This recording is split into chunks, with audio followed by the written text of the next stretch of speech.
Buenos días, señor presidente. Buenos días, secretarios, secretaria. Buenos días a todos, a todos. Diego Elías Cedillo, Tabasco Hoy, Campeche Hoy, Quintana Roo y Diario Basta del Grupo Cantón. Señor presidente, con base también en el día 8 de marzo, conocer su opinión, cómo ha sido la evolución de la mujer en la historia de México. Desde aquella época en la que Elvia Carrillo Puerto, si no me equivoco, en Yucatán, ocupó una diputación, se dio este primer inicio de la vida pública en el país de las mujeres. Conocer, presidente, por qué usted ha nombrado a mujeres en puestos relevantes del gabinete, en su momento a la secretaria de Seguridad, Rosa Isela Rodríguez, a la secretaria de Educación, Delfina Gómez, a la primera gobernadora del Banco de México, etcétera, las ministras de la Corte. ¿Cuál ha sido la razón por las cuales usted las ha nombrado? ¿Y cuál sería el legado que usted que usted gustaría dejar en el país al terminar su mandato para todas las mujeres de México? Gracias. Bueno, primero hay que recordar en este día que la lucha por la igualdad de las mujeres surge del movimiento revolucionario de México. No se puede olvidar a Leona Vicario, que es compañera de Andrés Quintana Roo y se enfrenta al conservadurismo cuando el movimiento de independencia enfrenta al principal ideólogo del conservadurismo, a Lucas Alamán. Hay una carta bellísima de Leona Vicario en respuesta a un planteamiento machista de Lucas Alamán, conservador y machista. Luego en la Reforma lo mismo, es cosa solo de pensar en Margarita Maza de Juárez, cómo se lleva a sus hijos al exilio mientras el presidente está luchando por la República. Fallecen hijos de la familia Juárez en el extranjero. Él no puede más que recibir la noticia y su mujer es la que le ayuda para seguir luchando por la transformación de México. No recuerdo ahora, pero por eso están las redes. Hay una mujer, una heroína de Sinaloa, creo que de Mocorito, que tenía 9 hijos y los ofrece todos a la causa de la República. A lo mejor encontramos la historia.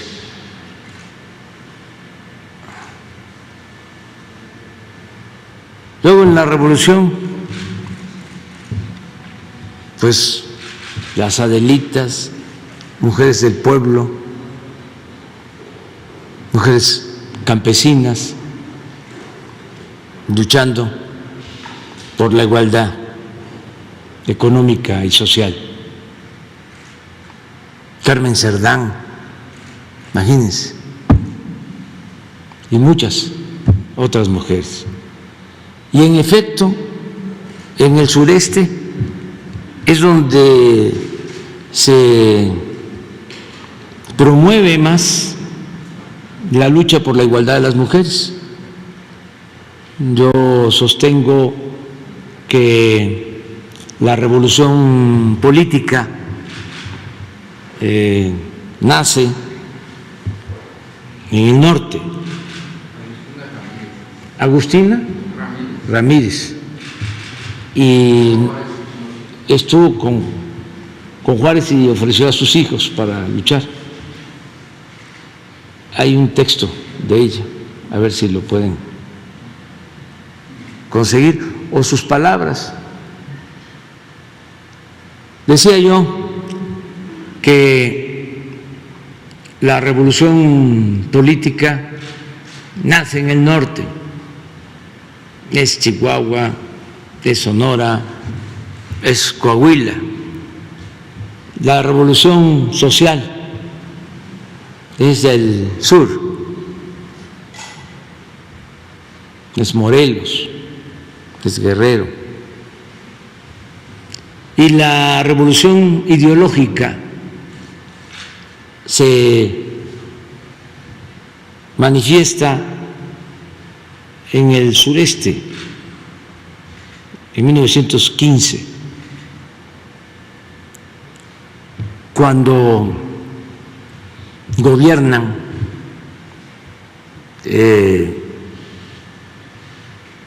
Veracruz, Tabasco, Yucatán, revolucionarios como Heriberto Jara, en Tabasco Francisco J. Mújica, al mismo tiempo, y en Yucatán Salvador Alvarado. Entonces, de ahí surge el movimiento en favor de las mujeres. Y luego con Carrillo Puerto en Yucatán. Ahí se impulsa el que las mujeres participaran en actividades públicas, políticas. Y ahora pues se ha avanzado mucho en ese terreno. En el caso de nuestro gobierno, pues es el que tiene más participación de mujeres en la historia. Nunca había habido un gabinete con tantas mujeres. Y lo mismo sucede en el Poder Legislativo, son mujeres, creo que está a la mitad, no sé exactamente la proporción, pero sí deben de ser, sí, 50%. Y se está avanzando también en el Poder Judicial. Ahora ya hay 4 ministras, nunca había habido tantas mujeres también en la Suprema Corte de Justicia. Pero lo más importante es seguir avanzando en lo social, en combatir la desigualdad económica y social, combatir la pobreza, porque estamos hablando de millones de mujeres en la pobreza. Y también seguir creando una cultura que no mantenga actitudes autoritarias, machistas, que se respeta a las mujeres, que se les proteja, que no haya crímenes de odio, que no haya feminicidios. Todo eso lo tenemos que ir logrando. Es un proceso iniciado que va a seguir dando frutos. Eso es lo que puedo comentar. Gracias, presidente. Ahora, el día de ayer, el secretario de Gobernación, Adán Augusto López Hernández, y la secretaria de Seguridad, Rosa Isela Rodríguez, se reunieron con el nuevo titular del Consejo Coordinador Empresarial, Francisco Cervantes. Conocer, presidente, si usted ha tenido oportunidad de hablar con el nuevo presidente del Consejo, saber cuál es su opinión ahorita de esta nueva transición en la cúpula económica del país, y también, presidente, aprovechando este tema económico, saber cuál va a ser el destino del excedente que implica el alza en los costos del petróleo. Esta alza que la secretaria Rocío Nale ha estado reiterando de manera constante, saber a dónde se va a dirigir este dinero, si ha platicado con el secretario de Hacienda al respecto. Gracias, presidente. Bueno, conozco a Francisco Cervantes, es un buen dirigente empresarial, celebro que él sea ahora el presidente del Consejo Coordinador Empresarial. Él obtuvo los votos para representar a los empresarios y a las asociaciones del Consejo Coordinador Empresarial. Llevo buena relación con él y pronto nos vamos a reunir. Entonces, todavía no sabemos, pero ya me pidió que nos viéramos y lo vamos a hacer con mucho gusto. Ya se entrevistó con el secretario de Gobernación y posiblemente la semana próxima nos vamos a reunir. Es una muy buena persona, nos ha estado ayudando porque él era ya presidente de una cámara. Yo creo que la CONCAMIN ya era el presidente y son 7 votos para elegir y tengo entendido de que él obtuvo en una primera ronda 5 y luego muy acertadamente los 2 que no estaban pensando en votar por él se adhirieron, de modo que obtuvo los 7 votos necesarios. Es legal y legítimamente el presidente del Consejo Coordinador Empresarial y vamos a mantener buenas relaciones, sin duda. La otra pregunta que me hiciste es… El excedente de petróleo. Sí, es importante que se tenga en México, que sepan todos los mexicanos que no vamos a tener problemas de aumentos de precios en combustibles ni en energía eléctrica, a pesar de la invasión y de la guerra en Ucrania. Nosotros no vamos a aumentar los precios de las gasolinas, del diésel, ni el precio de la luz, para que estemos tranquilos por eso. Desde luego se están produciendo desequilibrios en el mercado de combustibles por algunas medidas que se están tomando.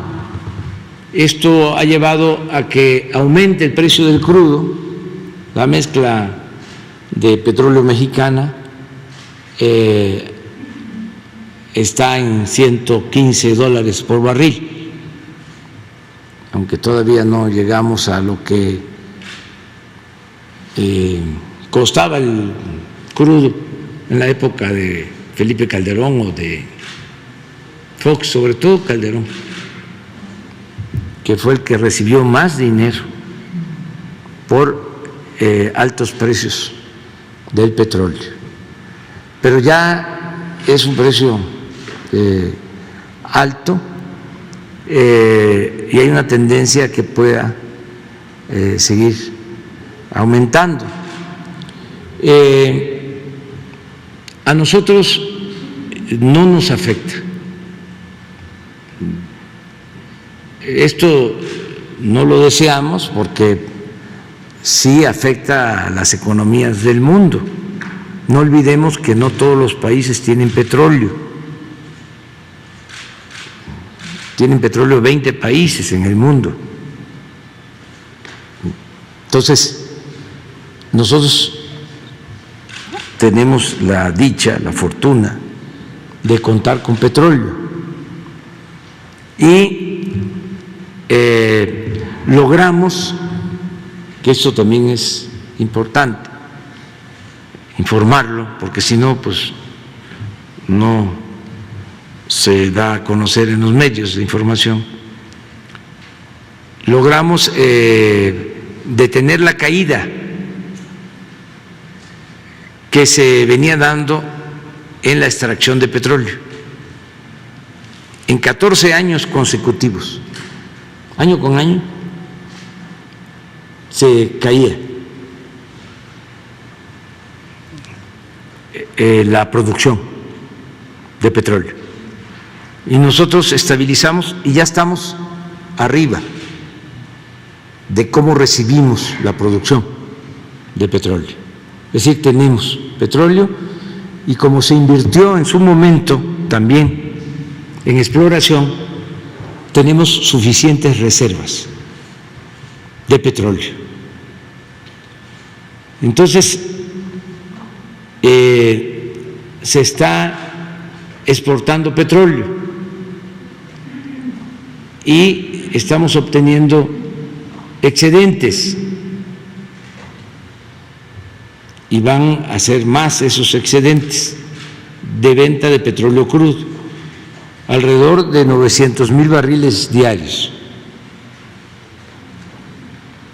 Tenemos también la ventaja de que ya hemos reducido las importaciones de gasolinas en un 45%. De cómo encontramos las compras de gasolinas en el extranjero, una disminución del 45%, porque invertimos en rehabilitar las refinerías y se compró la refinería de Shell, y esto nos permite tener más combustibles. Entonces, por eso no tenemos necesidad de aumentar los precios de las gasolinas, porque se compensan los subsidios que estamos dando a la gasolina con los excedentes en el precio del petróleo crudo. Entonces estamos haciendo un balance y es positivo para la hacienda pública. Vamos a continuar con esta misma política porque tenemos también que cuidar que no haya aumento de precios, que no haya descontrol en inflación, porque eso perjudica mucho.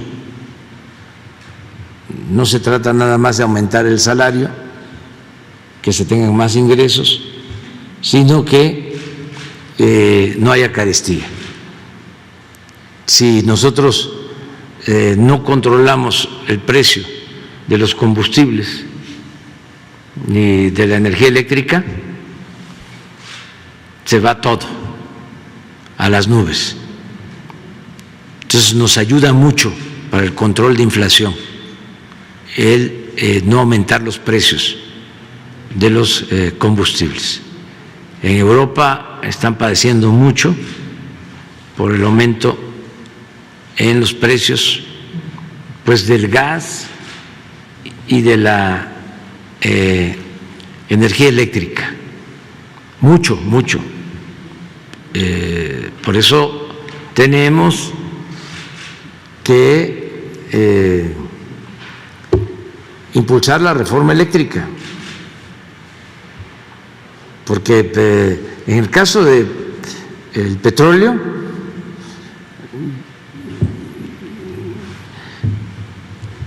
hay más intervención del sector público y se cuida la economía popular. Cuando no hay intervención del sector público, predomina el interés particular y muchas veces el afán de lucro. Entonces, en el caso de la industria eléctrica, se estaba perdiendo el control del sector público.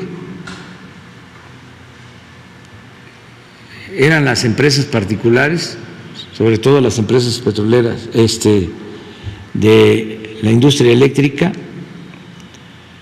extranjeras, las que ya se estaban convirtiendo en monopolios. Y entonces eso iba a llevar pues a que aumentara cada vez más el precio de la luz. Yo hago un llamado para que los legisladores en su momento pongan por delante el interés general, el interés público, el interés de la nación, no el interés de las empresas particulares. Además, no es una medida arbitraria, se les está dejando el 46% del mercado, pero queremos que el 54% lo maneje la Comisión Federal de Electricidad, sobre todo lo que tiene que ver con el abasto, el servicio doméstico, para que no aumente el precio de la luz a consumidores domésticos. Y eso tiene que estar controlado por la Comisión Federal de Electricidad. Eso es lo que puedo comentarte. A ver, Judith.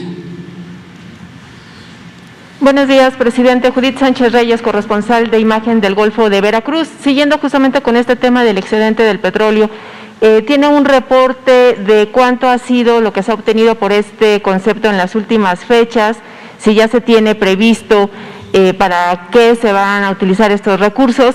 Y también hay algunos analistas que califican como esta situación positiva, sin embargo otros dicen que puede dar una percepción falsa de bonanza.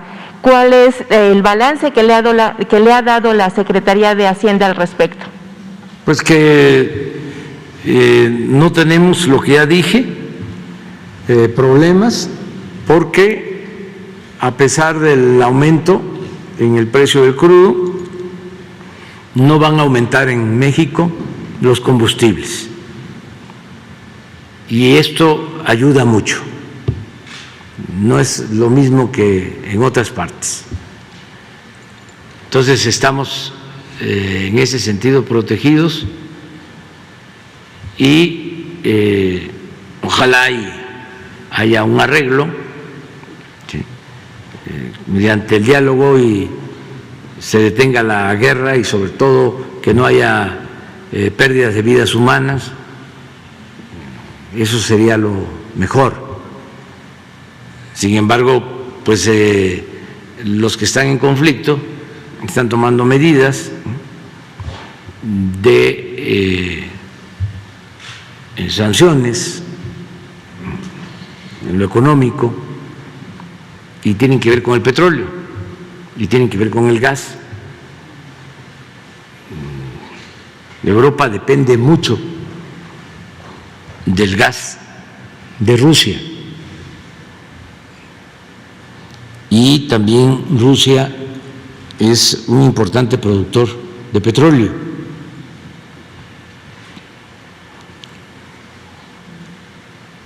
Entonces, esto es lo que está produciendo los desajustes en el mercado de estas materias primas, que son fundamentales. Pero en el caso nuestro no tenemos problema, no va a aumentar el precio de la luz y tenemos capacidad para producir energía eléctrica, porque afortunadamente todavía no está impactado el precio del gas que se está importando. O sea, donde está aumentando el precio del gas es en Europa. Nosotros que tenemos una dependencia del gas de Texas, no estamos siendo afectados porque no se están registrando aumentos en el precio del gas. Si se rebasara el precio de lo normal, como cuando la helada en Texas, que se fue el precio del gas a las nubes, entonces ya tenemos un plan para utilizar otras materias primas y generar energía eléctrica sin aumentar el precio al consumidor. Ya lo tenemos bien definido, estamos preparados. Pero afortunadamente, repito, no hay aumento fuera de control en el precio del gas.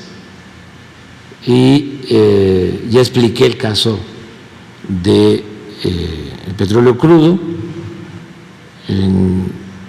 Les diría que como estamos rehabilitando las refinerías,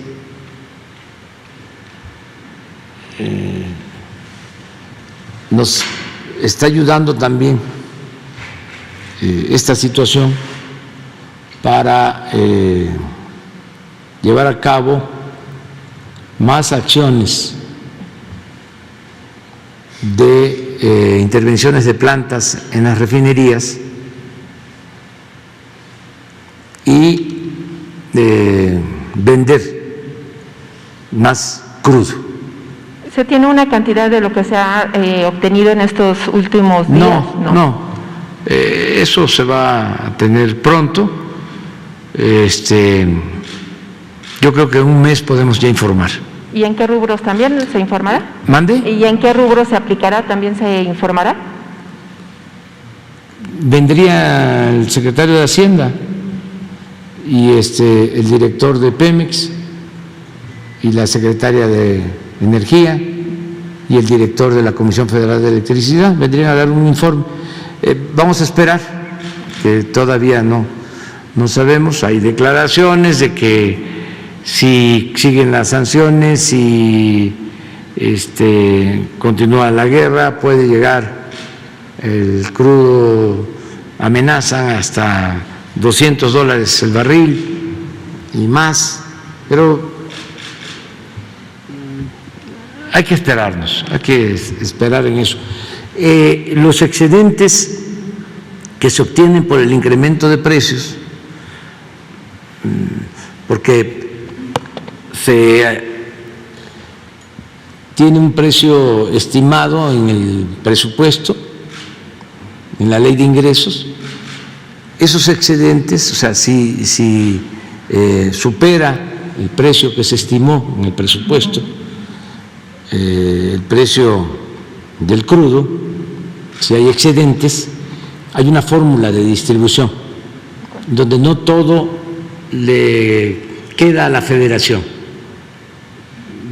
De lo que se obtiene de excedente va a los estados, un porcentaje. Lo que nos quede a nosotros como federación, la mayor parte va a compensar lo que puede significar o que podría significar los incrementos en los precios de los combustibles. Para decirlo con más claridad, lo utilizaríamos para subsidiar, ¿sí?, los combustibles, o sea, para que no aumente el precio de las gasolinas ni del diésel y que no nos afecte. Bien. Presidente, ayer dio su postura acerca de pues las escuelas de tiempo completo.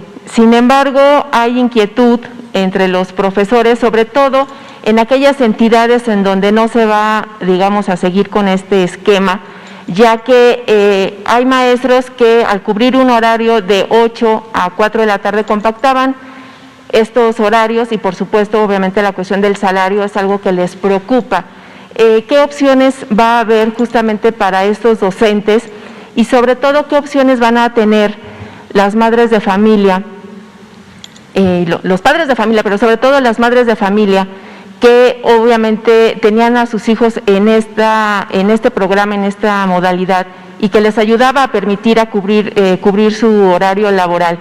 Hay que recordar que muchas familias, muchas mujeres, bueno, no tienen apoyo justamente para el cuidado de los niños y ahora con esta medida, pues hay inquietud en este sector, en estos dos sectores. Sí, se está atendiendo y va a depender de las madres y de los padres de familia, porque a ellos les van a llegar los recursos.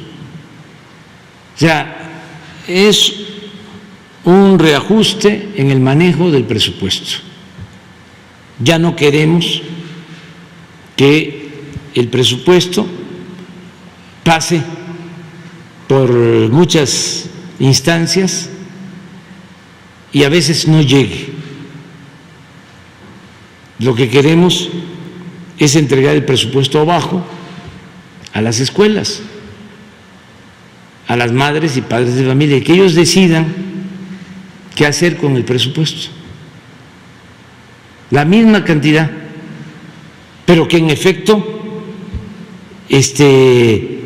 ellos puedan constatar de que sí había clases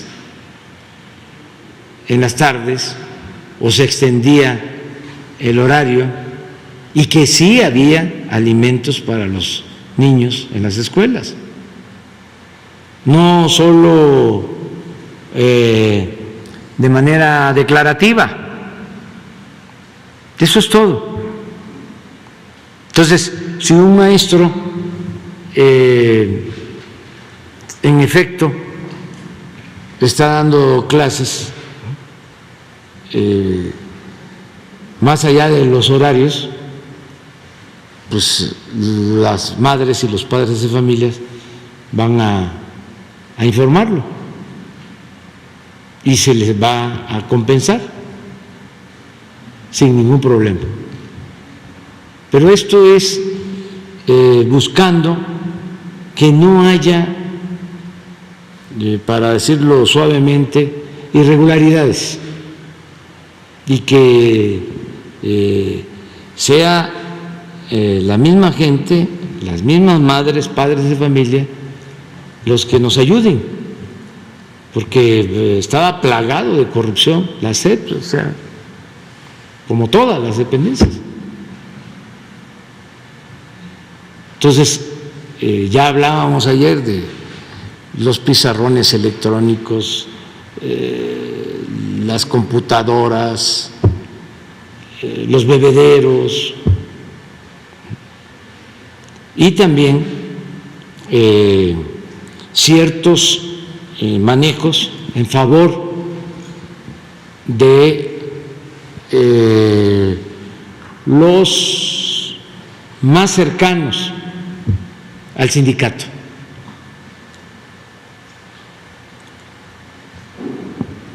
Eso es lo que se está viendo. Hay algunas entidades, entre ellas Guerrero, Colima, Ciudad de México, que anunciaron que van a mantener este programa. En ese sentido, presidente, si se llegaran a sumar más, hasta el momento hay 3 entidades, si se llegaran a sumar más entidades que estuvieran, digamos, con esta postura, ¿no habría posibilidad de que se diera marcha atrás a esta decisión y siguiera este programa a nivel nacional? Sobre todo tomando en cuenta que a lo mejor estas entidades van a tener que canalizar recursos que estaban para otros rubros. ¿No se verían ahí afectadas las economías estatales de manera Nosotros interna? ayudamos, siempre ayudamos. O sea, lo que queremos es revisar la operación del proyecto. Estamos haciéndolo igual con el programa de bienestar destinado a la producción el antiguo Procampo. Estamos revisando los padrones y va a continuar el programa, pero queremos saber quiénes reciben los beneficios, que realmente le llegue a los productores y que no nos encontremos de que son líderes los que reciben o servidores públicos. Entonces, todo esto lo que estamos corrigiendo, porque era mucho el dinero que se fugaba y que no llegaba a la gente.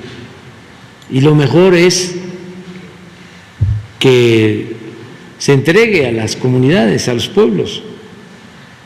Eso es la democracia, gobierno del pueblo, para el pueblo y con el pueblo. Entonces no va a faltar, no desaparece la alimentación en las escuelas, no se puede. Nada más que queremos que realmente haya alimentación, que no sea nada más en algunas zonas, algunas partes, y se esté enviando dinero que se utiliza para otras cosas. Lo que pasaba también con salud, cómo se enviaba dinero a los estados para el llamado seguro popular, que ni era seguro ni era popular, y lo que hacían era utilizar ese dinero para otras cosas o comprar medicinas carísimas que distribuían los políticos, que todavía están, Latinos y todos estos, que imagínense, que hacían su agosto, todavía tienen clientes en estados, y hacían su agosto porque ahora están financiando a periodistas. Fíjense qué negocio tenían, que eso les ha dolido mucho.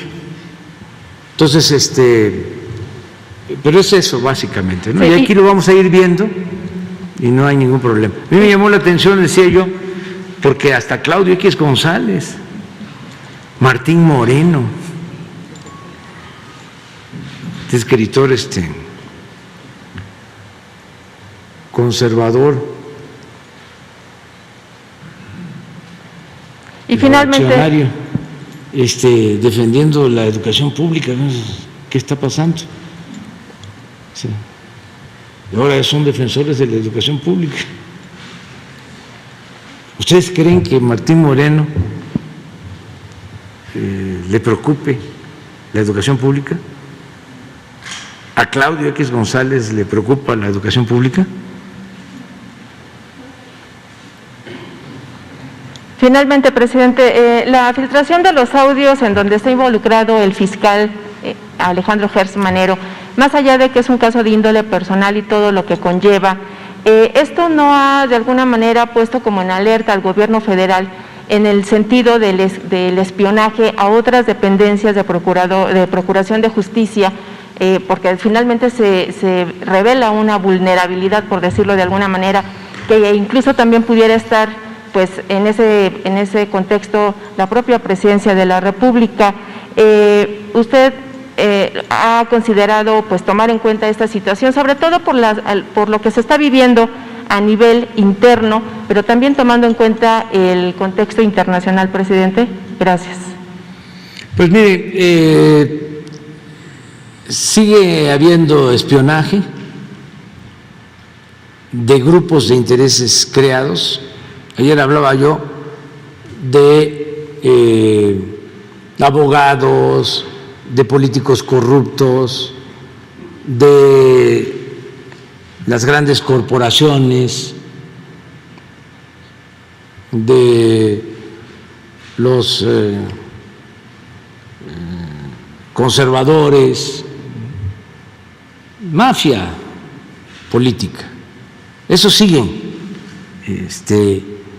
haciendo esa labor.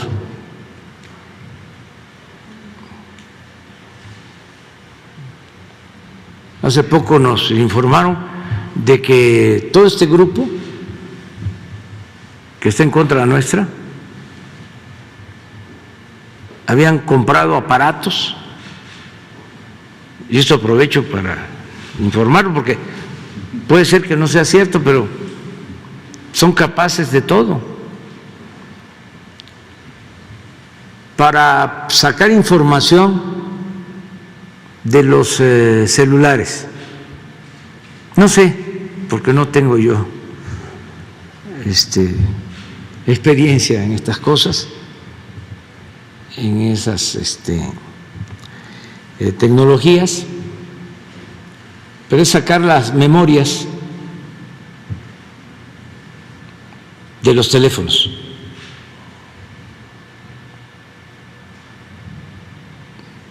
Hackear.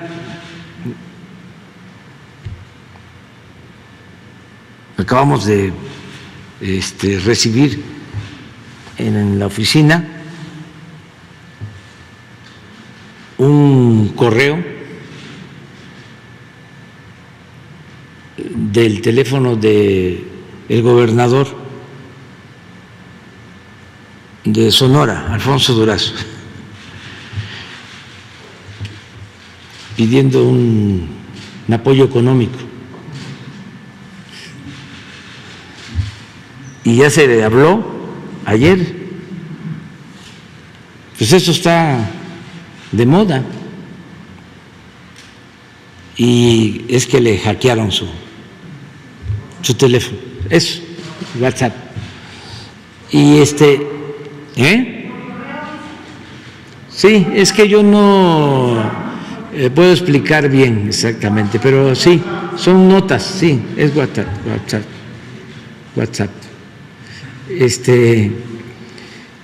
Entonces, que habían comprado un equipo de muchos millones de dólares para intervenir y sacar información. Pero esto con propósitos políticos. Es un grupo opositor a nosotros. No me informaron más, porque se reunieron, o sea, porque están decididos, ¿no?, a seguir en la senda del golpismo mediático. Entonces, es sacar información para hacer escándalos con los medios. O sea, no, nosotros no podemos estar prohibiendo nada de eso, prohibido prohibir. Sí, es ilegal, pero se van a sentir perseguidos. Ya ven cómo son de hipócritas. Les gusta tirar la piedra y esconder la mano.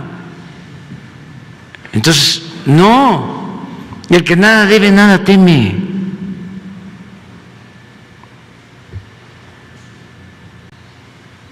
Imagínense cuánto tiempo llevamos nosotros siendo espiados. Más que ahora lo están extendiendo pues a más personas. ¿Se acuerdan cómo cuestionaron de que en el gobierno del presidente Peña se espiaba, ¿no?, se grababa a dirigentes? Pues ahora los mismos que se quejaban de que los espiaban son los que están llevando a cabo toda esa labor. Lo digo porque como nosotros tenemos mucha gente que no se informa, millones de ciudadanos inteligentes que no espías nos van a seguir haciendo llegar información. Los choferes de los fifís, los chefs, compañeros meseros,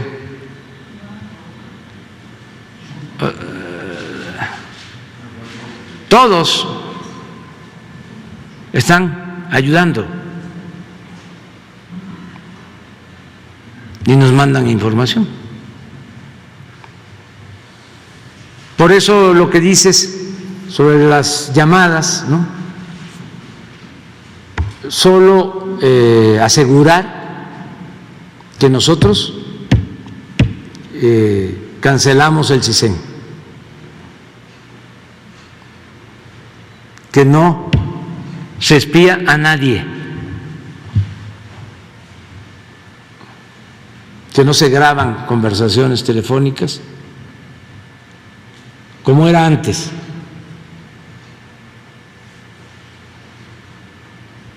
Y que la inteligencia que se tiene es para enfrentar al crimen organizado,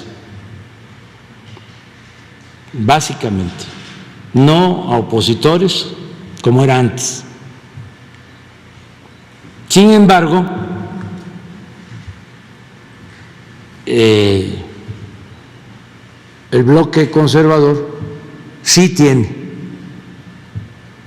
equipos de informantes y desde luego tiene a su servicio a periodistas, comunicadores, que les paga. Eso sí nos consta y tenemos pruebas. Hay quienes trabajan en un periódico, les pagan ahí, pero también trabajan en Latinus o en cualquier otra empresa vinculada a Claudia X González o a este grupo, 2 sueldos. Y a veces es más lo que reciben en Latinus o cualquier empresa para golpearnos, que es lo que les pagan en el medio donde aparecen como fachada. Eso sí está comprobado y generalizado. Entonces, nada más que eso no les va a funcionar. Es la máxima de que la calumnia cuando no mancha tizna, que es lo mismo que te decía hasta hace poco, porque esto de la calumnia cuando no mancha tizna viene desde el siglo XIX, pero en el siglo XX se decía en el argot del periodismo, calumnia que algo queda,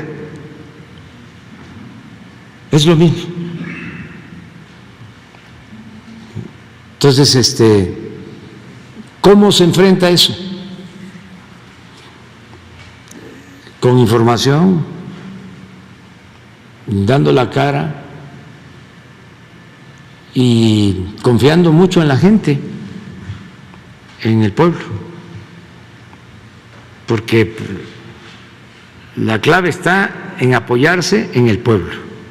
¿Qué puede uno esperar de políticos corruptos, de intelectuales convenencieros, de la prensa vendida o alquilada? Y no generalizo, porque hay periodistas como ustedes y muchos otros que actúan con profesionalismo, pero es una desgracia que en México, pero no solo en México, en el mundo, exista una tendencia a utilizar los medios para proteger a grupos de intereses creados, a corruptos, a saqueadores de países. Eso es lo predominante. Aquí, por ejemplo, en nuestro país, ven un periódico, a ver, digan si hay un columnista del Reforma que reconozca algo de nosotros. Ahí se los dejo de tarea.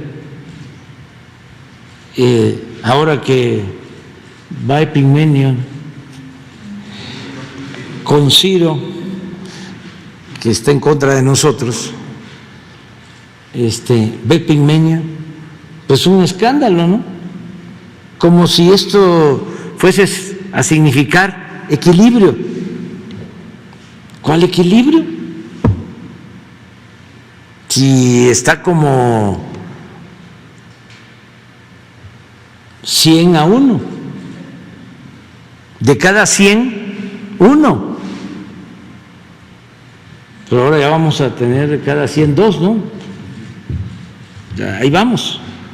O sea, vamos ganando terreno. Víctor Alfonso. Buenos días, señor presidente. Víctor, buen día para Víctor Blogs y México Informa, presidente. Presidente, visitamos Atitaleaquia, Hidalgo, ya van dos años consecutivos, y los habitantes de esta región, presidente, tienen todavía la esperanza en creer en su gobierno. Se lo digo de esta forma porque, como usted sabe, en esta región se iba a construir la refinería Bicentenario. Como usted lo sabe, pues solamente se construyó una barda perimetral y que pues prácticamente nos costó a todos los mexicanos 620 millones en el sexenio de Felipe Calderón, presidente. Al momento de escuchar lo que usted comentó aquí en la conferencia de prensa de que tiene la intención de construir un hospital, los colonos pues tienen esa confianza en usted de regresarles un poquito lo que le robaron en esos años, porque al fin y al cabo, presidente, la gente todavía pensaba que se iba a construir la refinería, incluso pues todavía el sentir. Y bueno, aparte de otra desgracia que ocurrió allí, presidente, de una explosión de una empresa de agroquímicos, que pues sinceramente sí llama la atención el sentir de la gente, presidente, de que al parecer han sido olvidados, no han sido escuchados por el gobierno, presidente. Entonces, lo que piden los habitantes, presidente, es de que si les puede brindar la atención, sobre todo para revisar la cuestión de salud de esa explosión, porque hay habitantes que se encuentran afectados. Y también le quiero comentar por parte de ellos que piden que el hospital sea de especialidades para que puedan atender las situaciones que se presentan ahí. Además de que se están pues realizando acciones, sobre todo en el ámbito ecológico, presidente. No sé si podría pedirle la atención a la secretaria de Medio Ambiente, María Luisa Albores, para que vaya a revisar lo que está sucediendo, porque se está construyendo un basurero también ahí, y lo que no quieren ahí los habitantes es de que se afecte los mantos acuíferos de la región, sobre todo para el abasto del agua, presidente. Además de que hay muchos problemas ecológicos, presidente, también se lo comento, para que si, pues más bien lo puedan atender, presidente, ¿no? Este sería mi primer planteamiento y ahorita le hago otro planteamiento. Sí, vamos a atender esta demanda y sí se va a utilizar una parte del terreno para la construcción del hospital y va a ser un hospital de especialidades. Es el hospital que se inundó en Tula.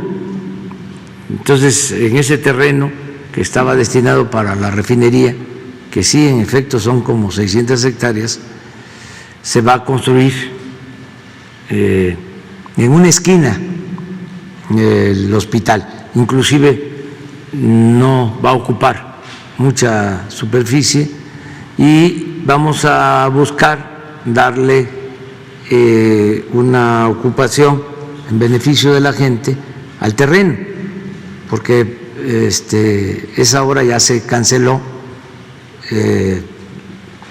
estaba incluso mal planeada, porque se hizo con propósitos políticos. Los que se acuerdan de este asunto seguramente saben de que hubo una especie de convocatoria a todos los estados y todos los estados o los gobiernos ofrecían terrenos, hicieron negocio porque compraron terrenos. En Guanajuato, por ejemplo, compraron una gran extensión de terreno porque supuestamente ahí se iba a colocar la refinería y se demostró que compraron los terrenos a precios elevadísimos, o sea, aprovecharon para hacer negocio, hubo corrupción. Entonces al final deciden, va a ser Hidalgo, cerca de Tula, Titalaquia, y empiezan, pero en efecto nada más construyeron la barda y la cancelaron y quedó el terreno y ahora ese terreno es el que vamos a utilizar, pero no todo, para la construcción del hospital, que es un compromiso que tenemos y lo vamos a cumplir, y va a ser un hospital de especialidades. Por lo otro, decir que estamos atendiendo toda la zona, se está rehabilitando la refinería de Tula, se está construyendo una planta coquizadora en toda la región. Hay trabajo porque estamos invirtiendo 50,000 millones de pesos en la construcción de la coquizadora, que es para extraer gasolinas, no producir combustóleo y no contaminar. Entonces estamos invirtiendo bastante en toda esa región y vamos a seguir ayudando a los pobladores de Hidalgo. Continúan los programas de bienestar para todos. Yo creo que ellos se dan cuenta, la gente se da cuenta de que es distinto, ya no es lo mismo de antes. Ahora mismo estamos adelantando los apoyos a los adultos mayores. Se están dispersando todos los recursos por lo de las vedas. Y eso va a seguir en beneficio de Hidalgo y en beneficio de todos los habitantes del país. Sí. Presidente, la petición que me habían hecho los habitantes de que vaya la secretaria de Ecología. Sí, puede ser. O de Medio Ambiente, más bien es de Medio Ambiente, no es de Ecología, es de Medio Ambiente, para que revisen lo que le acabo de comentar de la situación del basurero, ¿no? Sí. Por favor. Le pedimos a María Luisa Albores que vaya allá. Presidente, mire, ahorita que estaba usted hablando de temas de bienestar, también le hago otra petición por parte de los beneficiarios de las becas. Sobre todo, no sé si le den informe de que se estén dando de baja a beneficiarios, porque, bueno, hablo en general, no quiero poner un tema de un estado o Hablo en general, presidente. Usted sabe que siempre que le he venido a plantear estos temas, hablo en general para que la gente pues sea beneficiada, porque no me gusta traer agenda de un municipio ni de un estado. Me gusta hablar en general y hablar por la gente. Le vuelvo a repetir, no sé si le informen que estén dando de baja beneficiarios. No. Sobre todo en becas básicas y alumnos también de educación superior, sobre todo en la beca de Jóvenes Escribiendo el Futuro. No tengo esa información, pero vamos a pedir que nos informen. No hay instrucción para dar de baja, al contrario. Le comento esto. Hay que incrementar el número de becas. Le pide la gente que revise ese tema, porque sí están dados de baja. A mí me han escrito. Mire, yo no le puedo traer pruebas porque está completamente prohibido, incluso los mismos programas lo dicen, o los que manejan los programas, de que compartan información. La vez pasada le traje un caso de Texcoco, no nada más era un caso, eran una matrícula que se estaba dando de alta, presidente. Entonces, sinceramente, pues yo le pido ahí, no sé si el coordinador no ve que a quien afectan es al programa y a la imagen de usted, presidente. No, pero aquí está la secretaria de Educación para que hable contigo ahora y que tú le digas y para verlo con Abraham, que es el coordinador. Y le piden los beneficiarios también de la beca de educación media superior, presidente, que se está atrasando el pago, que es el adelanto. Comenta la coordinación y usted lo puede ver en los posts de la coordinación de becas, en las redes sociales, que les piden que hagan cita, pero no sale la cita, tarda mucho, entonces eso retrasa. Incluso todavía ni entregan el apoyo del año pasado, presidente. Entonces, nada más para comentarle todo esto, usted sabe que siempre las denuncias que yo le hago sobre estos temas no es información inventada, presidente, porque usted siempre nos ha dicho, tráeme pruebas, ¿no? Pero yo no les pido pruebas a los beneficiarios porque si no luego van a decir que yo soy un intermediario. Yo no soy un intermediario en esto, presidente. Nunca he utilizado, y si usted revisa la información que yo tengo en mi canal, porque, bueno, usted sabe que soy de redes sociales, nunca les pido información por lo mismo, porque si no malinterpretan, no vayan a decir que yo estoy gestionando estos apoyos. Nunca lo he hecho, siempre lo he hecho con la intención de informarles nada más, y sobre todo la fuente oficial, que son ellos. Nunca he ido a otro extremo, presidente. Lo vamos a hacer, vamos a revisarlo, y qué bueno te lo planteas, porque todo esto nos ayuda a empujar el elefante. Gracias, presidente. Carlos Guzmán. ¿Qué tal, señor presidente? Carlos Guzmán de ABA Noticias Veracruz. Por regresar al tema del hackeo, es algo que comenzó en noviembre del año pasado, lo tomábamos como chiste el tema del WhatsApp, de que te lo hackeaban. Es muy recurrente ya, e incluso, bueno, le voy a mencionar el nombre con todo respeto y a ver si no me ahorca al rato. Al senador Monreal le hackearon el WhatsApp 2 veces, a una persona de comunicación social de Cámara de Diputados también. Pero más que el hackeo, también sacaban los contactos y a todos los contactos les pedían dinero. Es algo que regularmente yo decía, pues uno que otro, ¿no? Pero regularmente es a políticos, es a personas que tienen que ver con medios de comunicación, y es también a empresarios. Yo, por la información que manejo, tengo teléfonos senadores personales, y sí ha sido muy frecuente esto. Ahorita que menciona el tema, sí me saltó, y sí, la verdad, quisiera preguntarle, a petición mía, que yo tengo ya muchísimos candados en mi equipo celular, preguntarle qué se está haciendo, si hay una averiguación específica del tema, y aunque no mencione ahorita el nombre del grupo opositor que usted indica que está detrás de esto, con este software, que nos comente algo de lo que tenga de información que nos pueda compartir, señor presidente. Pues tenemos nosotros protección para todo el sistema que tiene que ver con las comunicaciones de seguridad pública. En eso hay protección. Lo que tiene que ver con el combate al crimen organizado. Pero esto está más relacionado con lo político y también con los fraudes que se cometen.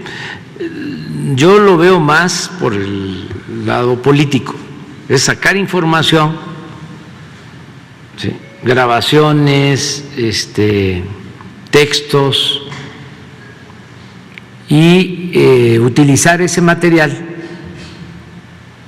para difamar o para golpear políticamente. Ya vamos a tener más elementos y si encontramos algo, aquí lo vamos a dar a conocer. Algo más concreto. Sí, seguro, con las pruebas suficientes. Pero es una advertencia para que se sepa. Hay sistemas, nuestros especialistas que no se dedican al hackeo, pero que sí saben de estas cosas. Emiliano Calderón, pues recomienda qué hacer para proteger el teléfono. Yo no sé,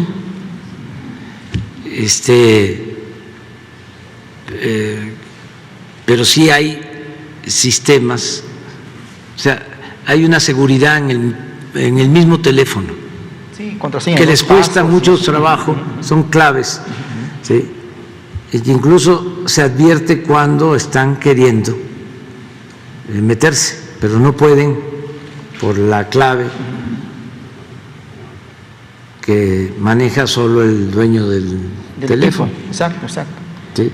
Entonces, cuando tengamos más información, pero sí es importante que se sepa esto, ¿no? Porque fíjese las vueltas que da la vida. Antes había que andarse cuidando del gobierno.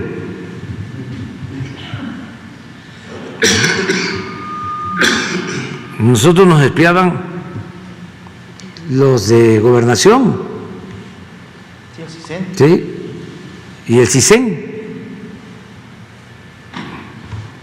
Una posición, pues,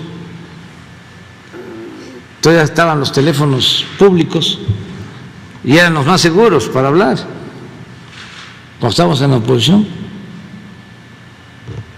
Pero en aquel tiempo, y era la federal, ¿cómo se llamaba la policía? Dirección Federal de Seguridad. La Dirección Federal de Seguridad, famosísima. Manejaba el finado Nazarar. Desde que yo estaba de director del INI, 1977, 78, 79, estaba informando de cómo era yo. Hace poco Claudia X González, a ver si pones su Twitter, que es interesante por la mentalidad. Dice, estamos pagando, algo así, palabras más, palabras menos, por tener a un agitador en la presidencia. Un poco lo que decían de nosotros cuando estábamos en la oposición. A ver si un revoltoso, un agitador rojillo, ¿no? Comunista. Luego ya es lo del populismo, aunque esto viene de tiempo atrás. A los revolucionarios, sobre todo a los magonistas, así les llamaban en el periódico El Imparcial, todos los articulistas, populistas y demás. Se viene de tiempo atrás, ¿no? todo este tipo de señalamientos. Pero no hay que hacerles caso, nada más cuidado, sobre todo por la cosa de que utilicen el nombre de alguna persona para sacar dinero. Estuve en el fin de semana en Yucatán y una pareja me comentó de que los habían estafado porque les pidieron recursos porque iban a tener una empresa trabajando en Dos Bocas. Y nada más vi el texto y les dije, ¿ya? Y dice, sí, ¿verdad? Sí. Pues esto no puede ser. Entonces aprovechan pues para estafar. Sí, es que parecía chiste, pero ya con todo esto que se ha dado, digo, es recurrente, es muy recurrente. Le menciono pues funcionarios públicos que yo tengo, por fortuna, por el trabajo que estoy haciendo, teléfonos directos de funciones de primer nivel, que te empiecen a enviar que necesito dinero por un accidente. Sí. Es algo ya de locos, señor presidente. Así fue lo de ayer del gobernador de Durazno. De Durazno. Oiga, él no sé por qué no lo comentó, pero tiene a lo mejor sus razones, pero sí, hackean. Sí, hay que tener cuidado. Oiga, bueno, aprovechando antes de que encuentren el tuit, preguntarle su opinión de otro tema. Hoy es el Día Internacional de la Mujer. Ayer hacía usted un señalamiento a grupos que supuestamente vienen con marros y todo ese asunto a hacer destrozos. Pero curiosamente, después de la conferencia de medios en el Monumento a la Revolución, fue tendencia en redes también, hubo un dirigible, como una especie como de globo, donde mencionaban el número de feminicidios. Curiosamente, este tipo de equipos cuestan alrededor de 100,000 pesos la renta de este tipo de dirigibles. ¿Qué lectura le da a esto? Siendo que, bueno, pues el delito finalmente feminicidio es condenable. Es un delito que afecta muchísimo a las mujeres de este país y es obviamente de tendencia creciente, pero sin duda llama la atención de que este tipo de equipos se utilicen así a diestra y siniestra. No sé si nos puede dar una opinión al respecto. Pues es que hay infiltración en el movimiento feminista en general de grupos conservadores. Es también una paradoja de que de repente los más retrógrados, los que nunca han defendido los derechos de las mujeres, nunca, se conviertan en feministas.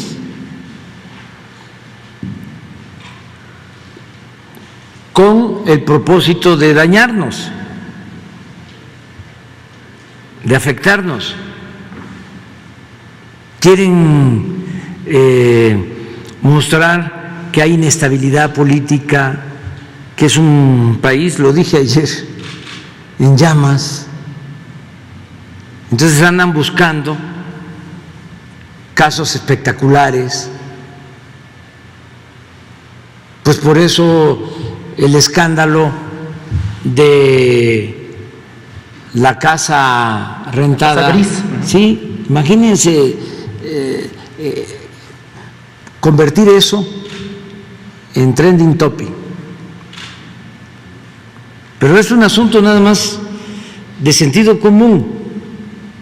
O sea, ¿cómo es que el presidente de México utiliza sus influencias y le otorgan contratos a una empresa petrolera para que esa empresa petrolera o un funcionario de esa empresa petrolera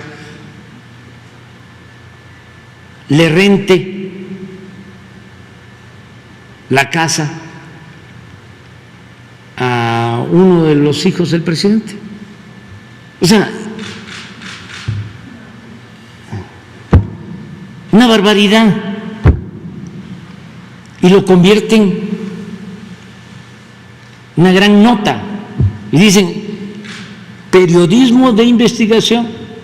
Es un periodista que le paga a Claudio X González, un mercenario.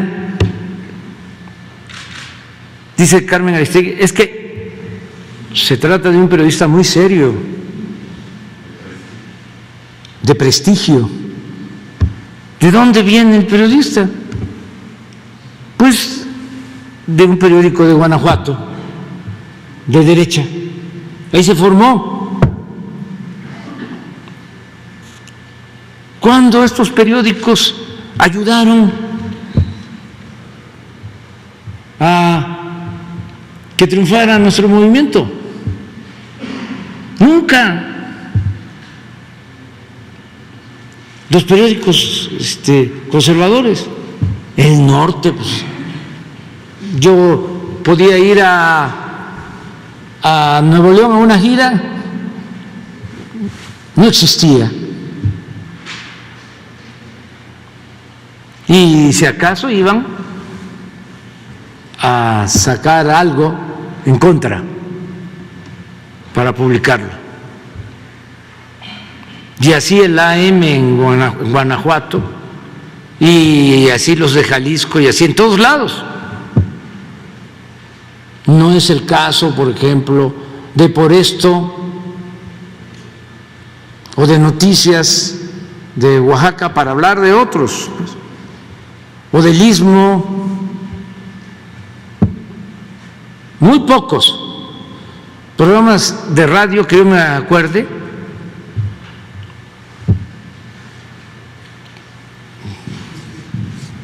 Muy pocos. Bueno, en Tijuana, las estaciones de el ingeniero Bonilla, ahí se nos dio espacio. Un señor Carrizales, que no se me va a olvidar nunca, de Guaymas. Ese, hasta los momentos más difíciles, nos abría el micrófono. Allá en mi tierra, los de telereportaje, en radio estoy recordando, ya les comenté de un conductor de radio en Guanajuato que me hace una entrevista. Es duro en las preguntas y lo corren de la radio y me habla para decirme, tiene usted razón. Entonces los medios, no ayudaron al movimiento, ni el proceso. O sea, y dicen, nosotros no tenemos que ver nada con la política, nosotros nos dedicamos al periodismo.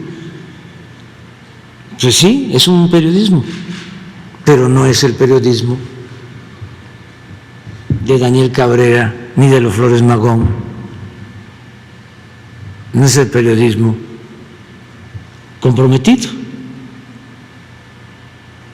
es el que administra el escándalo, la descomposición política, la descomposición social. Es como algunos sectores, de la llamada sociedad civil, que se la pasaban haciendo análisis de la realidad. Pero ya cuando iba uno a decirles, oye, hay que cambiar la realidad, no, yo en eso no me meto. Puro análisis de la realidad. Y se trata de transformar la realidad de opresión y de injusticias. Entonces, son escándalos, ¿no? Pues para eso se utiliza el sacarte información. Eso es lo que está de moda y sí es una política golpista,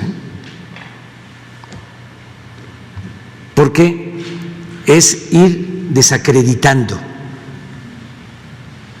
a los gobiernos que ellos consideran contrarios a sus intereses.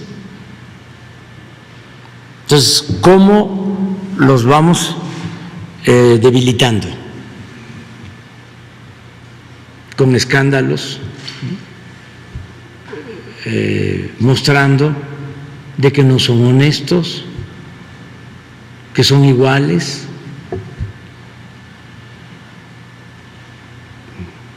Y entonces hay que hacer investigación, dónde viven sus hijos, dónde estudian sus hijos, a qué restaurante van sus hijos, qué hacen sus hijos, qué hacen sus familiares. Se meten para que la gente diga, no, ¿cuál ideales, cuál principios? Es lo mismo, son iguales. No, no somos iguales. Y ya finalmente, si me permite, en el Senado de la República hay una propuesta que regularmente se aplica en los demás países con este tema de la crisis COVID, pues se dio en España, si no mal recuerdo también en Chile, que es el asegurar un salario básico vital. Esta propuesta la han manejado varias senadoras de Morena, pero también el senador Damián Cepeda, es de Acción Nacional, yo lo sé, pero creo que es importante la propuesta de que se pueda considerar un salario básico vital para que las personas en crisis como el COVID puedan tener garantizado un salario cuando queden desempleados. No sé si en su gobierno se está contemplando esta posibilidad, o se ha contemplado esta posibilidad después de lo que pasó con COVID-19, que mucha gente se quedó sin trabajo, que pues tenía problemas económicos para mantener a su familia. Esa sería la última pregunta que le haría y le agradezco por supuesto el uso de la voz. Sí. Si se está contemplando esta posibilidad, independientemente de colores, porque digo que el Senado la tiene el senador Damián Cepeda, también senadoras de su partido, pero si se está contemplando en el gobierno federal esta posibilidad, dejarlo como legado para el próximo gobierno. Gracias. Pues nosotros lo que estamos procurando es de que haya trabajo, que haya empleos y que se complemente con políticas de bienestar, lo que podemos llamar el establecimiento del estado de bienestar, que hacia allá queremos ir, que la gente no padezca por hambre, que tengan cubiertas sus necesidades básicas de salud, de educación. Por ejemplo, es un desafío y vamos a cumplir en un año, ya a finales de este año, vamos a tener muy avanzado el sistema de salud pública con atención médica y medicamentos gratuitos. Ya está funcionando. ¿Sí?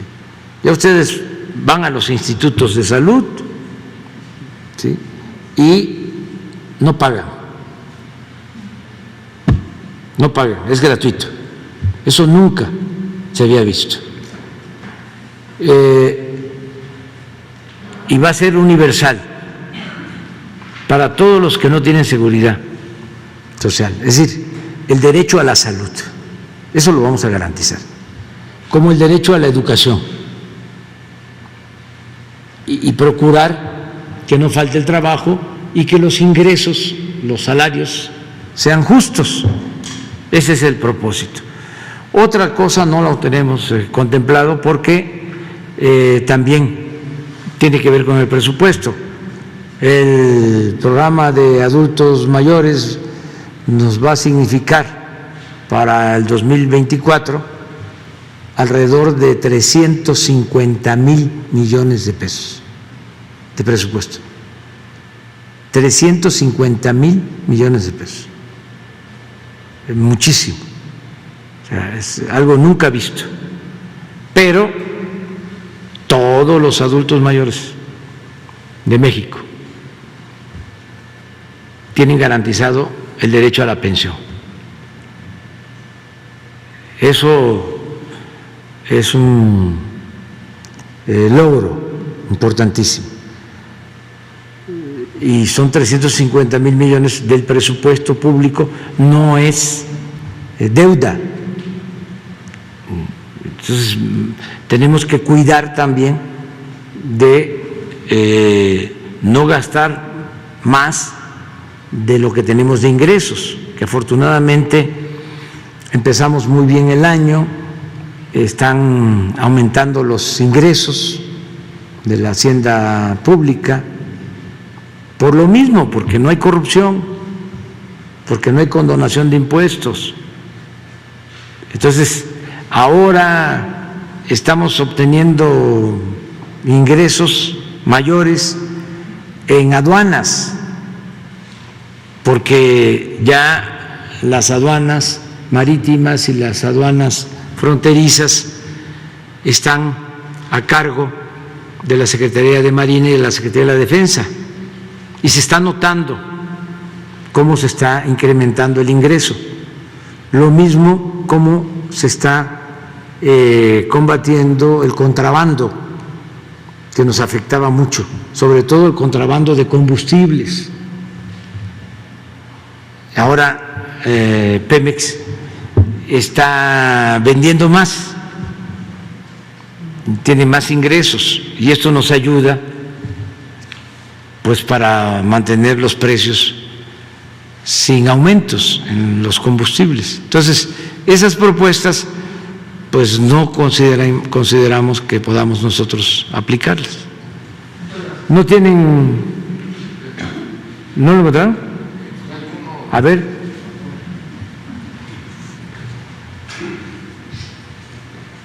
Aquí está. Este es.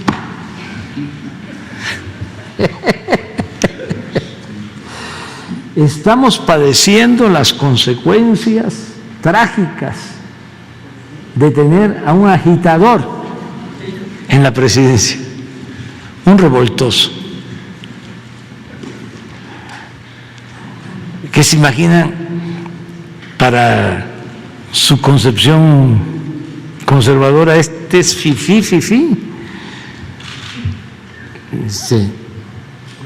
Pues somos como gentes muy extrañas. Ese era.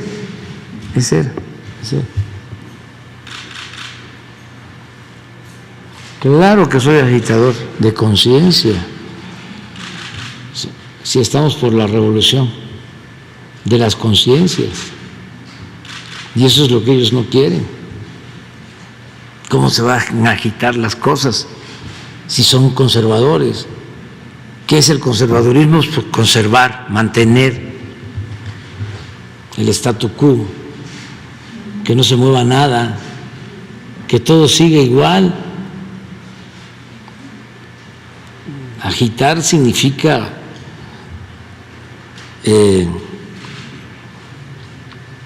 reformar, transformar, revolucionar. Eso no. Hay que mantener el estado de privilegios, que sigan ellos robando y que no paguen impuestos, y que se elimine la educación pública, porque ese es su pensamiento de él y de muchos. El otro día me preguntaban, oye, pero ¿cuántos son los que están en contra? Le digo, pues son millones. No, pero ¿cuántos? Le digo, pues yo calculo que como un 20, 25, hasta 30% de los ciudadanos tienen pensamiento conservador. Y si estamos hablando del 30%, estamos hablando de 25 millones. Son muchísimos. Les comentaba yo una vez que en la pirámide poblacional, de abajo hacia arriba, de cada 10 de los de abajo, 9 simpatizan. Pero ya empieza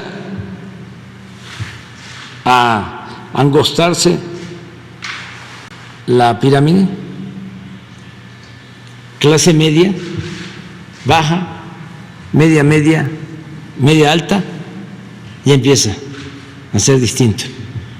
Ya cuando llega a clase media alta, ya llega como de cada 10, 8 en contra y 2 a favor. Y ya en la punta ya es 9-1.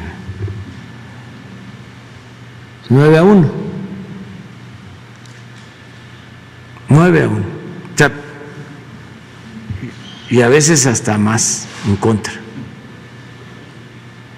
Porque me decían, ¿y cómo le hace para aguantar tantos cuestionamientos e insultos? Pues soy muy consciente de que en una sociedad como la nuestra, pues hay quienes desean mantener sus privilegios, pero hay quienes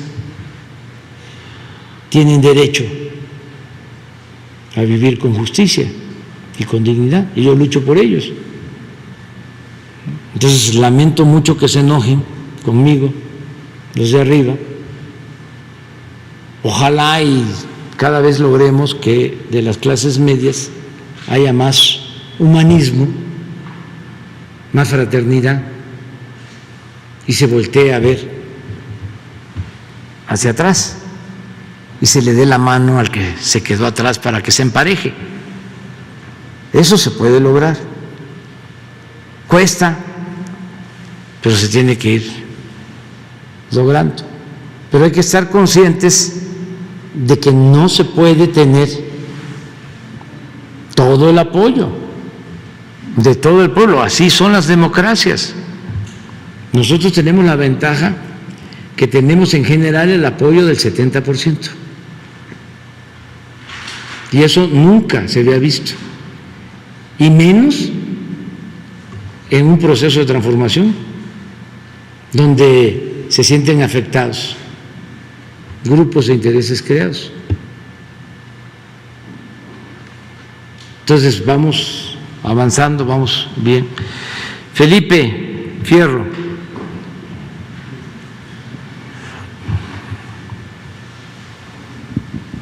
Buenos días, señor presidente. Retomando el tema de la marcha de hoy, ¿cuál es su pronóstico después de lo que Bueno, que primero garantizar el derecho de manifestación y defender a las mujeres.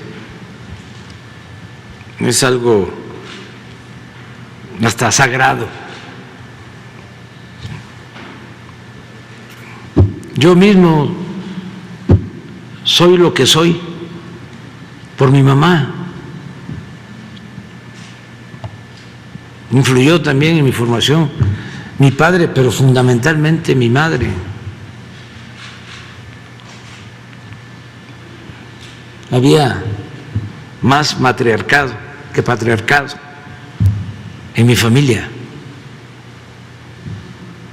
Mi madre votó por a doña Rosario cuando fue candidata a la presidencia.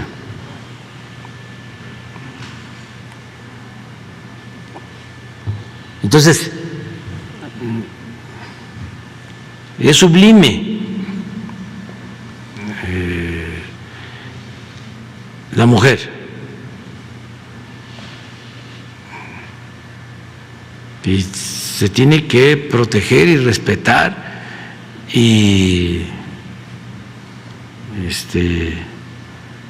garantizar espacios de participación y lo que he estado diciendo, porque eso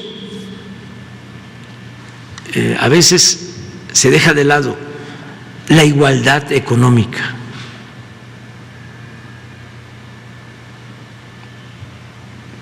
No puede haber feminismo sin la lucha por la igualdad económica y social. Eso tiene que estar en el centro. Entonces, todo el derecho de manifestación, de protesta, lo que no estamos de acuerdo es en la violencia, no coincidimos en eso. Como nunca se establecieron vallas. Por lo mismo, porque esperan que haya heridos o cosas de esas. Inclusive el gobierno de la ciudad advirtió que era muy peligrosa la marcha. Sí, porque hay mucha infiltración del conservadurismo de derecha, mucha infiltración. Y entonces lo que quisieran es hacer un espectáculo de violencia, que pudieran quemar las puertas del palacio, meterse incluso al palacio, a la catedral, para que sea noticia mundial, porque a ellos no les importa el daño que le puedan causar al país. Es que esta lucha que estamos librando no es por el gobierno, es por la nación. Son dos proyectos distintos y contrapuestos de nación. Y en sentido estricto es una lucha de poder, en dos concepciones de lo que es el poder. La concepción nuestra de poder es que solo tiene sentido y se convierte en virtud cuando se pone al servicio de los demás. Y para ellos el poder es el privilegio de robar y de mandar. Entonces eso es lo que está en el fondo. Si no, no pasaría. ¿Cuándo se había visto esto?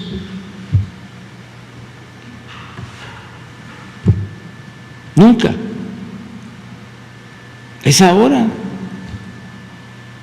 Y es por la transformación que se está llevando a cabo en el país. Entonces se mueven los grupos de intereses creados, los que se sentían dueños de México. Eso que decía de que tienen dinero para contratar un globo, pues tienen para eso y para más. Pero eso no es problema, que pongan globos y que contraten granjas de bots para que aparezca en las redes y sea muy visto. Eso no es problema. Y los contenidos, las protestas por los feminicidios, todo eso es un derecho, es la libertad. Lo que está mal es utilizar la violencia con propósitos politiqueros, valiéndose de una causa justa, repito, noble. ¿De cuándo acá salen estos feministas? Es que no puedo hablar mucho, me tengo que autolimitar, pero también se los dejo de tarea, y a todos, reflexionemos. ¿Cuándo el conservadurismo ha defendido los derechos de la mujer? ¿Cuándo? A ver, que me respondan eso. ¿En dónde?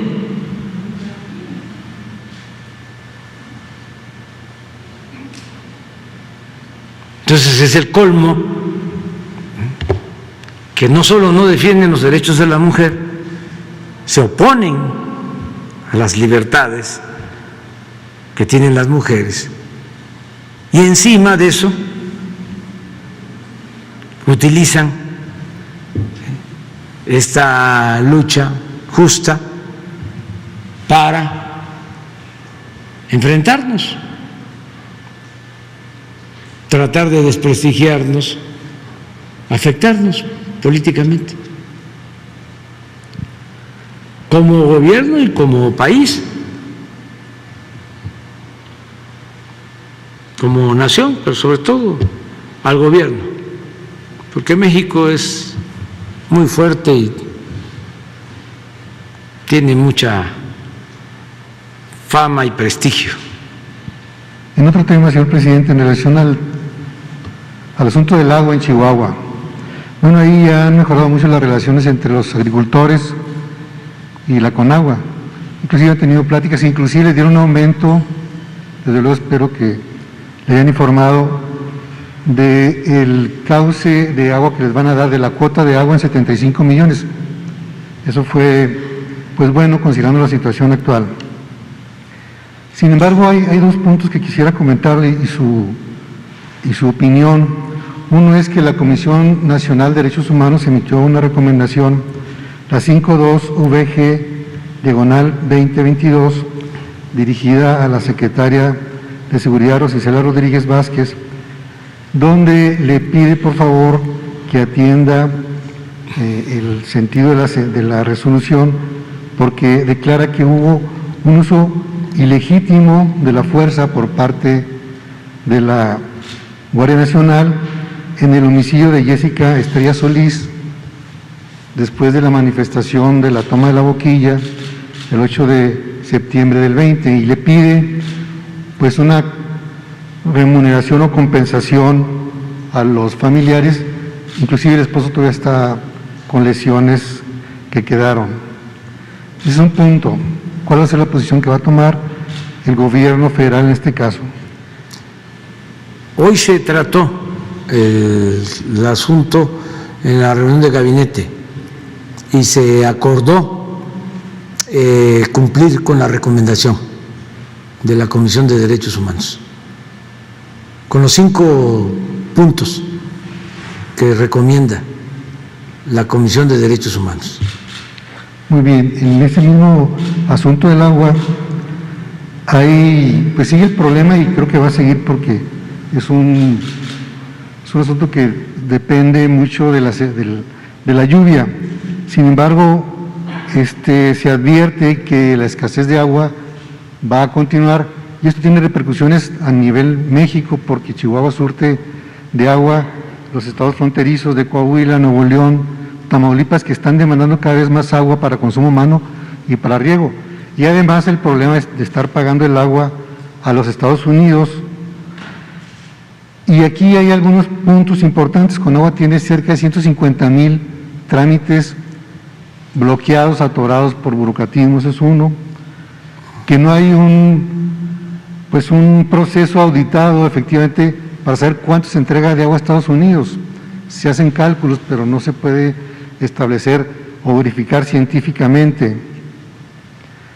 También está el problema de que el trasvase del agua a río abierto pues implica una pérdida muy fuerte, prácticamente el 30%. Hace tiempo que no se renuevan los canales, hay una gran filtración de agua, cientos de permisos ilegales derivados de la corrupción. También que se utilizan cultivos que requieren o demandan mucha agua como el nogal. Los campesinos necesitan créditos. Y también un elemento interesante que Conagua compró derechos de agua a los agricultores de una zona de cerca de, suman 8,000 hectáreas, sin embargo se están regando el 70%, cuando esto no debería de suceder porque Conagua ya pagó a los agricultores esos derechos.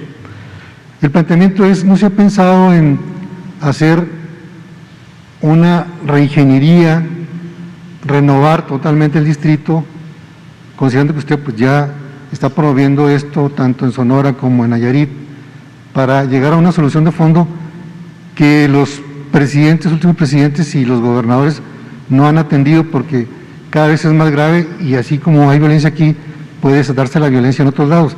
Inclusive Tamaulipas ya ha planteado el proceso legal para exigir que le entreguen el agua y los conflictos que pueden derivarse. Sí, estamos atendiendo esto y sí, en efecto, hay que ocuparse del problema de la escasez de agua, sobre todo en el norte. Y estamos ya tomando medidas. Primero, no otorgando permisos para la instalación de plantas como las cerveceras que demandan de mucha agua, como fue el caso de la consulta que se llevó a cabo en Mexicali. Ya ese problema se resolvió porque la planta se va a ubicar en Veracruz, donde hay agua. No es lo mismo Mexicali que Veracruz en cuanto a disponibilidad de agua. No olvidemos que en el sureste se tiene el 70% del agua del país, el agua disponible, el agua limpia, saludable, aun cuando ya hay también problemas de contaminación, pero hay disposición o hay reservas suficientes de agua. Entonces, poner control a eso, que se origina fundamentalmente por la corrupción. Los permisos se entregan por corrupción. Lo otro tiene que ver con el manejo de los distritos de riego, que también están controlados por caciques. Esto viene de tiempo atrás. Los que utilizan el agua para sus cultivos y tienen el control de los distritos o del agua de una región. Todo esto se está también atendiendo, que no haya estos acaparamientos del agua y también que no se utilice el agua en cultivos que requieren de mucha agua y que esto limita la utilización del agua para usos domésticos. Entonces estamos también trabajando en eso. Y lo tercero, que es muy importante, es tecnificar el que se tengan recubiertos los canales, que no haya fugas. Esto tanto en los sistemas de riego como en los sistemas de distribución de agua en las ciudades, porque hay una fuga promedio en las ciudades de cuando menos el 30% del agua, porque se trata de tubería ya de mucho tiempo y no se invierte en estar cambiando esas instalaciones, cuando eso significaría ahorrar mucha agua y otras medidas, pero sí estamos en ese camino. No es fácil, va a llevar más tiempo. Lo importante es que no se retroceda, que no se vuelva a lo que sucedía antes, de que entregaban estos permisos, por ejemplo, lo de Mexicali, que no se regrese a lo que pasó en La Laguna, que ya esos modelos productivos no se sigan promoviendo. En el caso de la laguna, la siembra de la alfalfa, sí es muy importante, la producción de leche en la región, muy importante, y es una fuente también de ingresos y de empleos, pero es mucho el consumo de agua, entonces se agotan los mantos acuíferos y ya el agua que se extrae es agua de mala calidad, incluso con arsénico. Ya un agua que afecta la salud. Entonces ya eso no puede seguir pasando, sucediendo. Entonces nosotros vamos a ir resolviendo todo esto, pero va a quedar pendiente mucho. ¿Habrá algún punto para realizar algún plan o sí, concretamente en la zona del río Conchos? Vamos a seguir trabajando en Chihuahua, en todo lo que tiene que ver con el agua y en el norte en general. O sea, yo creo que a partir de tu intervención le vamos a solicitar a Germán Martínez de Conagua que nos presente un plan y sobre todo un pronóstico de cómo vamos a estar en cuanto a la temporada de seca. ¿Qué podemos hacer para prevenir por la posible escasez de agua en el norte? Muchas gracias. Bueno, ya. Mañana sí. Hoy sí, vamos ahorita al acto. Y sí tengo trabajo aquí, de oficina. Sí. Bueno, mañana. Tú que vienes de lejos, te quedas y para mañana. Tú también, 2, 3, 4 y 5, pura mujer.